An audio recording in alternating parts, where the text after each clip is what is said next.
Hi friends, welcome to my channel. మేము ఈరోజు ఏం చేసుకుంటున్నాం చూపెడతండి. మేము ఈరోజు ఎగ్ బిర్యానీ చేసుకుంటున్నామండి. మా అబ్బాయి అన్నట్టు నుంచి చేసుకుందాం అనుకుంటే వీలు కాలేదు. మేము ఈరోజు చేసుకుంటున్నాం.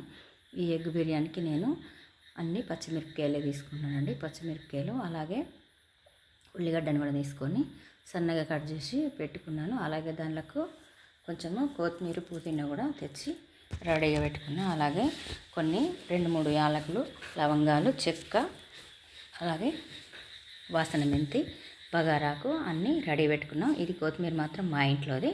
కొత్తిమీర పుదీనా ఈ రెండు మాత్రం ఇంట్లో ఏ కనుక తెచ్చి పెట్టుకొని కట్ చేసి పెట్టుకున్నాం. ఇది 1 గ్లాసు బాస్మతి రైస్ తీసుకున్నానండి.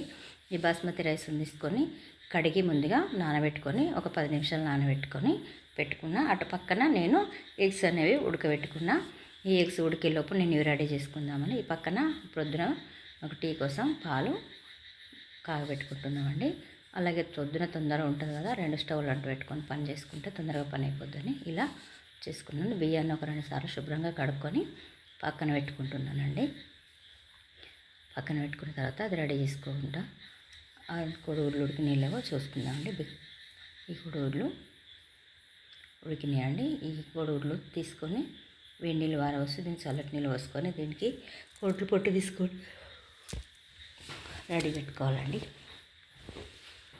ఈ కోడిగుడ్లు వేడి నీళ్ళు తీసి నీళ్ళు పోసుకోవాలి. దీన్ని పక్కన పెట్టుకొని స్టవ్ ఆఫ్ చేసి దీన్ని పక్కన పెట్టి పోపు వేసుకోవడానికి గిన్నె మాత్రం పొయ్యి మీద పెట్టిన. ఈ గిన్నెలో ఫస్ట్ కొంచెం నేను నెయ్యిని వేసుకున్నా. అలాగే కొంచెం నూనె వేసుకుంటున్నా.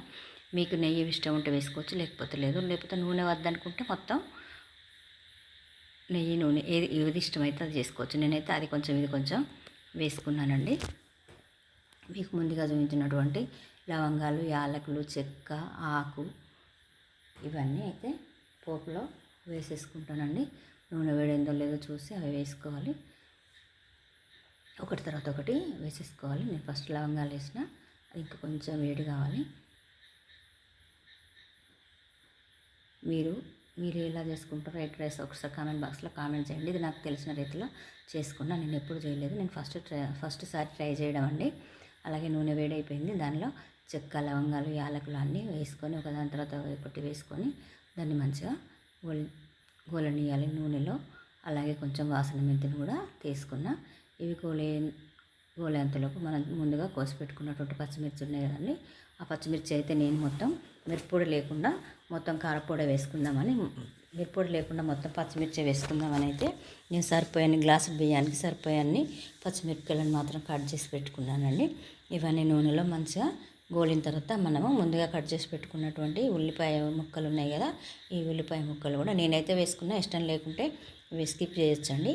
చేసుకుంటే వేసుకోవచ్చు, లేకపోతే లేదు. ఈ వీడియోని అయితే చివరి వరకు చూడండి. మీరు నాకు నచ్చినట్టు నేను చేసుకున్నా. మీరు ఎట్లా చేసుకుంటారో కూడా ఒకసారి చేసి చూపించండి.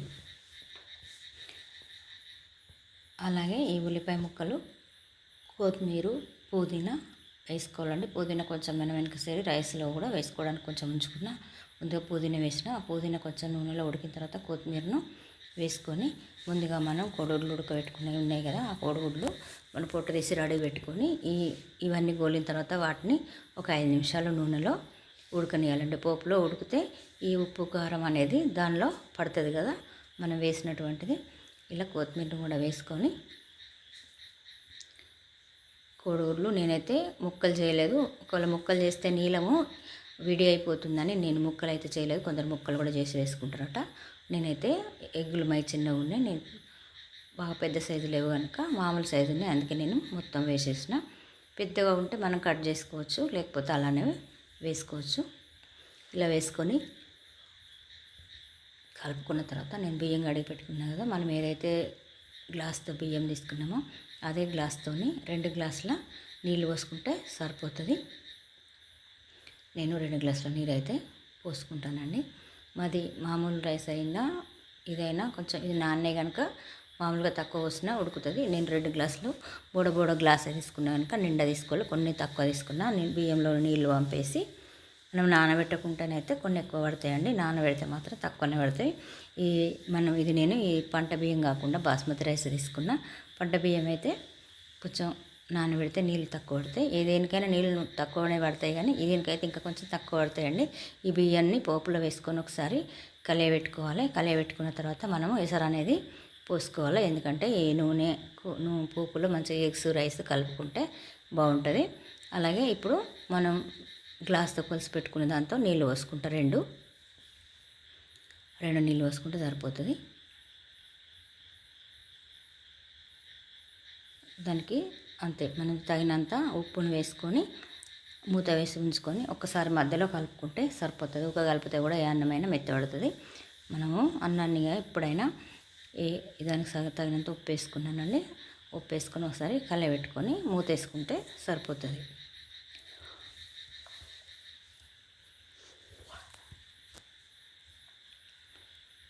ఓ 5 నిమిషాలు అయితే మనకు అన్నం రెడీ అయిపోతుందండి. అంతా దగ్గర పడ్డదండి.